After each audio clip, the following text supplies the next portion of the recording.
Yon guys, dito tayo ngayon sa ano, aking alma mater, UM. Mabisa. Dito po tayo nag-college. Opo, dito po tayo nag-college. Mag-iwan po tayo ng pambiling bigas, 4 kilos. Ay UM.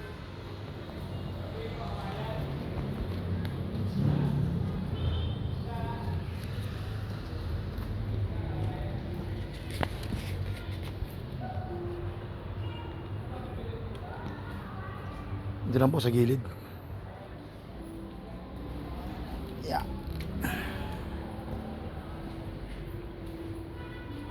UM, alma mater.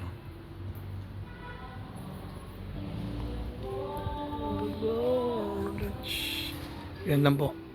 Oh, puntahan nyo na. Kunin nyo na po. Peace out. See you. Ingat po tayong lahat.